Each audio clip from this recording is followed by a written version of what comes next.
Assalamualaikum warahmatullahi wabarakatuh. Hai teman-teman, perkenalkan nama saya Revisya Anastasia Mahmudin. Saya dari kelas 12 MIA 1, asal sekolah SMA Negeri 1 Toari.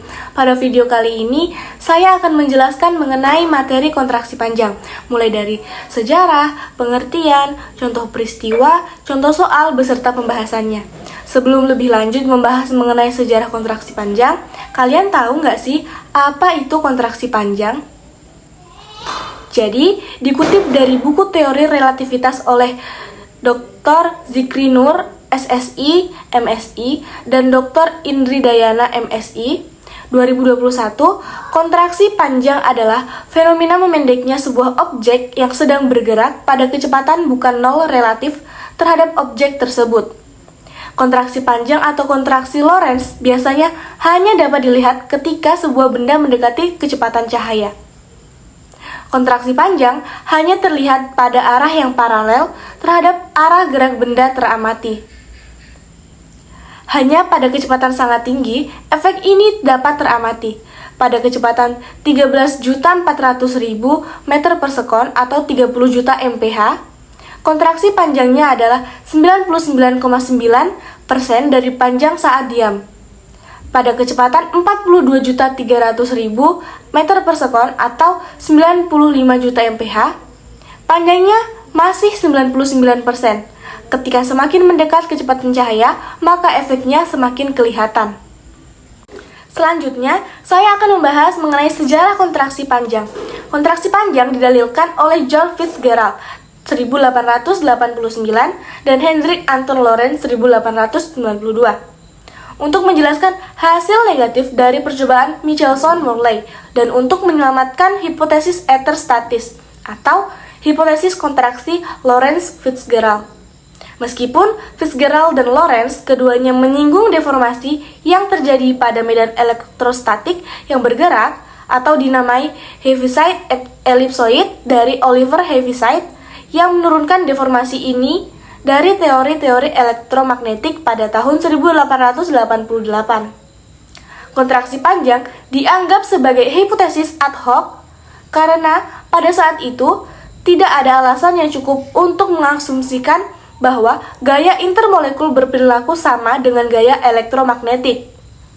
Pada tahun 1897, Joseph Larmor mengembangkan model di mana semua gaya dianggap sebagai berasal dari elektromagnetisme, dan kontraksi panjang tampaknya merupakan konsekuensi langsung dari model ini. Namun, Henry Poincare 1905 menunjukkan bahwa gaya elektromagnetik saja tidak bisa menjelaskan kestabilan elektron. Jadi, dia memperkenalkan hipotesis ad hoc lainnya, gaya pengikat non-listrik atau tegangan Poincare. Untuk memastikan kestabilan elektron, memberikan penjelasan dinamis mengenai kontraksi panjang, dan menyembunyikan gerakan ether statis. Kemudian, Albert Einstein 1905 menjadi orang pertama yang sepenuhnya menghapus sifat ad hoc dari hipotesis kontraksi, dengan mendemonstrasikan bahwa kontraksi ini tidak memerlukan gerakan melalui ether, sebagaimana yang sebelumnya diduga, melainkan bisa dijelaskan menggunakan relativitas khusus yang mengubah pandangan kita mengenai ruang, waktu, dan simultanitas. Pandangan Einstein dijelaskan lebih lanjut oleh Hermann Minkowski yang mendemonstrasikan interpretasi geometris dari semua efek relativistik dengan memperkenalkan konsep ruang, waktu 4 dimensi. Contoh kontraksi panjang, misalkan ada dua orang pengamat, yaitu Pak Ali dan Pak Budi. Pak Ali menaiki sebuah kereta sedangkan Pak Budi berdiri diam di stasiun kereta. Kemudian, keduanya sama-sama mengamati sebuah batang kayu yang diangkut oleh kereta tersebut. Pak Ali mengatakan bahwa panjang kayu tersebut adalah 2,5 meter, sedangkan menurut pengamatan Pak Budi, panjang kayu tersebut adalah 1 meter. Mengapa demikian? Karena Pak Budi itu bergerak relatif terhadap batang kayu tersebut. Selanjutnya rumus. Dalam menghitung kontraksi panjang, rumus matematisnya dapat dituliskan sebagai berikut. L sama dengan L0 dikali akar 1 dikurang V kuadrat per C kuadrat, di mana L sama dengan panjang benda menurut pengamat yang bergerak, satuannya meter, L0 sama dengan panjang benda diam, satuannya meter. V sama dengan kelajuan benda atau pengamat, satuannya meter per sekon. Dan C sama dengan kelajuan cahaya atau 3 dikali 10 pangkat 8 meter per sekon. Contoh soal kontraksi panjang.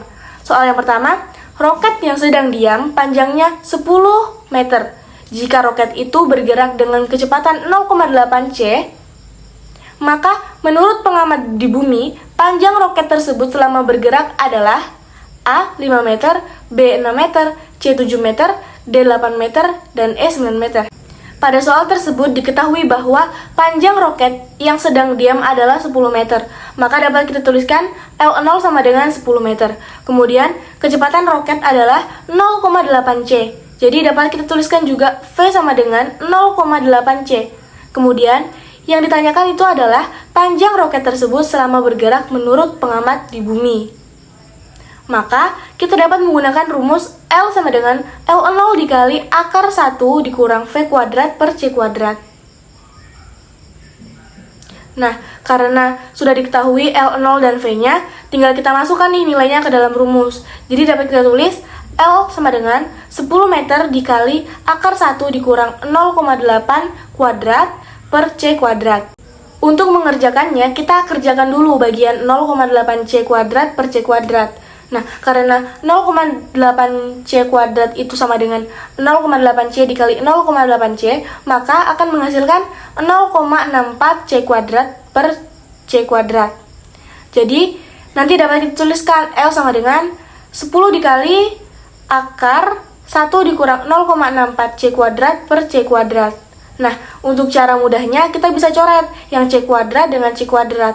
Lalu 1 dikurang 0,64 sama dengan 0,36. Nah, jadi kita bisa tulis lagi L sama dengan 10M dikali akar 0,36. Karena akar 0,36 sama dengan 0,6, sehingga bisa langsung kita kali saja 10 meter dikali dengan 0,6 sama dengan 6. Jadi jawabannya yang benar adalah bagian B, yang 6 meter. Nah, bagaimana? Kalian sudah paham kan mengenai kontraksi panjang? Itulah tadi beberapa hal yang dapat saya jelaskan. Sekian dari saya, kurang dan lebihnya mohon dimaafkan. Wassalamualaikum warahmatullahi wabarakatuh.